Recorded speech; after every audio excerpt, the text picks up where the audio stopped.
Hello friends, welcome back to composite. আজকের এই পর্বে আমরা এক্সিয়ালি লোডেড কলামের ডিজাইন প্রসিডিউর দেখব এবং ডিজাইনটা আমরা করব manually.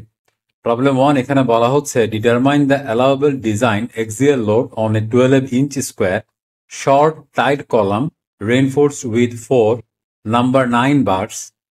Ties are number 3 spaced at 12 inches. Use f prime c equals 4 ksi and fy equals 60 ksi.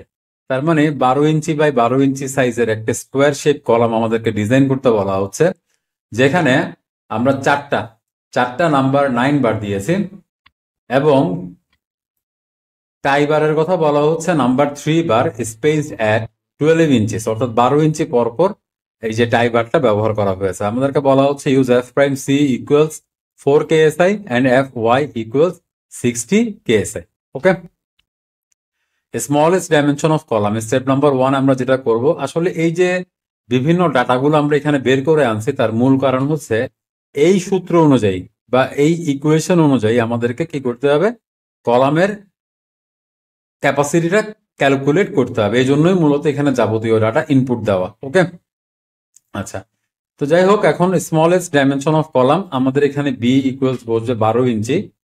তো আমি এখানে 12 ইনপুট দিচ্ছি। লংগেস্ট ডাইমেনশন অফ কলাম, যেহেতু এটি স্কোয়ার শেপ সেহেতু এখানেও হবে 12 ইঞ্চি। গ্রস এরিয়া বের হয়ে গেল। Compressive strength of concrete F prime C, এটা আমাদেরকে বলা হচ্ছে 4 কেএসআই ধরতে, সুতরাং আমি এখানে 4 দিলাম। এরপর ইয়েল্ড স্ট্রেংথ অফ রিভার আমাদেরকে 60 কেএসআই স্টিল ব্যবহার করতে বলা হচ্ছে। Smallest longitudinal bar in column, হ্যাঁ, অর্থাৎ আপনার কলামে অনেক সময় আমরা কলামে ভিন্ন রায়ার রিভার ব্যবহার করি, ঠিক আছে, কিছু 25 mm কিছু 20 mm এইভাবে ব্যবহার করি।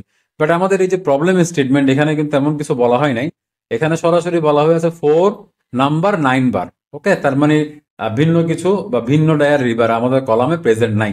যদি প্রেজেন্ট থাকতো সেই ক্ষেত্রে এখানে আমরা কি বসাইতাম, smallest longitudinal bar dia in column. এখানে বলা হচ্ছে 4 নাম্বার 9 বার, রাইট। আমাদের এখানে বলা হচ্ছে 4 4টা 9 নাম্বার বার। 9 নাম্বার বার মানে কত, তাহলে 29 mm। এটা আমাদেরকে এখানে ইনপুট দিতে হবে। কয়টা নাম্বার অফ লংগিটিউডিনাল বার, 4টা। ওকে, এটাও ইনপুট দিলাম। তাহলে area of longitudinal bar AST1 calculate হলো, ভালো কথা।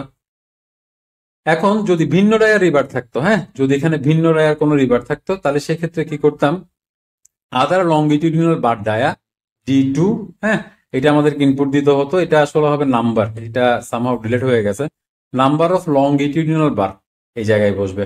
এটা কিসের জন্য, যদি ভিন্ন ডায়ার কোনো রিভার থাকতো সেই ক্ষেত্রে। ওকে, তাহলে N2 ভ্যালু আমরা বসাইতাম এখানে, এরিয়াটা অটোমেটিক্যালি এক্সেল ক্যালকুলেট করতো। Total area of longitudinal bar AST কিভাবে বের হবে একটু আমি দেখাই। ধরেন এখানে আমার দুইটা আছে, হ্যাঁ, তাহলে সেক্ষেত্রে কিন্তু এরিয়া সে ক্যালকুলেট করে নিত এবং AST করার সময়, মানে টোটালটা বের করার সময় সে কি করতো, এই যে AST1 এবং AST2 এই দুটো যোগ করে সেই ভ্যালুটা বসাতো। বাট আমাদের এই ক্ষেত্রে যেহেতু এখানে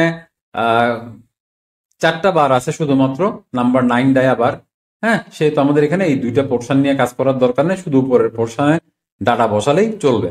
আচ্ছা, টোটাল এরিয়া তাহলে বের করলাম। এখন আসেন টাই বার সম্পর্কে। আমাদের এই যে প্রবলেম স্টেটমেন্টে কি বলেছে সেটা আমাদের জানতে হবে, ঠিক আছে। D3 ইকুয়ালস আমরা বসালাম 10 mm। কেন, ওরা বলেছে নাম্বার 3 ডায়া বার, হ্যাঁ, দ্যাট মিনস এখানে কত, 10 mm রিভার আমি বসিয়েছি। ফাই এর ভ্যালু, এটা যদি আপনি টাইট কলাম ডিজাইন করেন সেক্ষেত্রে 0.65, স্পাইরাল কলামের ক্ষেত্রে 0.75। তো যেহেতু আমাদেরটা কি টাইট কলাম সেহেতু আমরা এখানে 0.65 ব্যবহার করছি। কে এর ভ্যালু সিমিলারলি এখানে 0.8 বসবে। যদি টাইট কলাম ডিজাইন করেন তাহলে 0.8, স্পাইরাল কলাম করলে 0.85। আমি আবার বলছি, এই যে যাবতীয় ডাটা আমরা একসাথে করে গুছিয়ে নিচ্ছি তার কারণ হচ্ছে এই ইকুয়েশন আমাদেরকে ডাটাটা কি করতে হবে, ইনপুট দিতে হবে। সো এই ইকুয়েশনটা আপনি মাথায় রাখবেন। So allowable design axial load capacity of column এখানে কত বের হলো, 375 কিপস বা 1668 কিলো নিউটন। ফাইন, তাহলে আমাদের কলাম কতটুকু লোড ক্যারি করতে পারবে সেটা এখন আমরা জানি। এরপর আসেন, এই যে আমি রিভারটা দিলাম, 4টা রিভার দিলাম, কত নাম্বার 9 ডায়া, হ্যাঁ, তাহলে এটার জন্য রিভারের পার্সেন্টেজটা কত, কারণ আমাদের কোডে কিন্তু বলা আছে 1% থেকে বেশি এবং 1% থেকে বেশি এবং 8%-এর কম, মানে এর মধ্যে 1 থেকে 8%-এর মধ্যে রাখতে হবে। তো check steel percentage rho G equal to AST divided by AG বের হলো।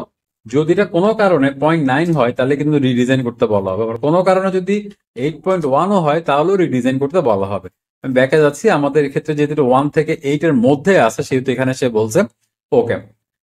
Number 3, check spacing of tied bar. হ্যাঁ, S1 ক্যালকুলেট হচ্ছে centre to centre spacing of ties which shall not be exceed the smallest 48 times of the tie bar diameter। তাহলে এটা প্রথম কন্ডিশনের জন্য বের হলো। দ্বিতীয় কন্ডিশনের জন্য 16 টাইম বলা হচ্ছে কি লংগিটিউডিনাল বাড়ার কথা, এটা বের হলো। 3 নম্বরে বলা হচ্ছে the least dimension of the member, এটা বের হলো এখান থেকে। এবং আমাদেরকে যে গিভেন স্পেসিং অর্থাৎ প্রবলেম স্টেটমেন্টে যে স্পেসিংটা দেওয়া আছে সেটা হচ্ছে কত, 12 ইঞ্চি। হ্যাঁ, এরা যদি 12 না দিয়ে অন্য কিছু দিত বুঝতে অনেকটা সুবিধা হইতো। ধরেন আমাদেরকে এখানে গিভেন স্পেসিংটা নাই, তাহলে সেই ক্ষেত্রে দেখেন ফাইনালি সিলেক্টেড স্পেসিং হিসেবে সে কাকে নিচ্ছে, মিনিমামটাকেই নিচ্ছে। ঠিক আছে, এখানে দোনোটা ভ্যালু সেম হয়ে যাওয়াতে অর্থাৎ S3 এবং S0 এর ভ্যালুটা সেম হয়ে যাওয়াতে হয়তো বা আপনি মনে করছেন যে সে S3টাকে সিলেক্ট করছে, না, এখানে গিভেন স্পেসিং এটা কত, আমি এখানে যদি 9 বসাই তাহলে দেখেন সে মিনিমামটাকেই কি করবে, সিলেক্ট করবে। যেহেতু এখানে এই 12 এবং এই 12 সমান, যাই হোক সে যে কোনো একটাকে সিলেক্ট করলো। কোন ইস্যু না, আমরা এখানে ফর্মুলা দিয়ে দিয়েছি যে এই চারটার মধ্যে মিনিমাম ভ্যালুটাকে তুমি সিলেক্ট করো। তাহলে আমরা কি করলাম, কলামের অ্যালাউয়েবল ডিজাইন ক্যাপাসিটি বের করলাম, আমরা রিভার পার্সেন্টেজ চেক করলাম, আমরা টাই বারের স্পেসিং চেক করলাম।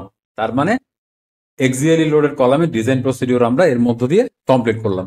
আজকের পর্বে এতটুকুই, দেখা হবে আগামী পর্বে। ভালো থাকবেন, ধন্যবাদ।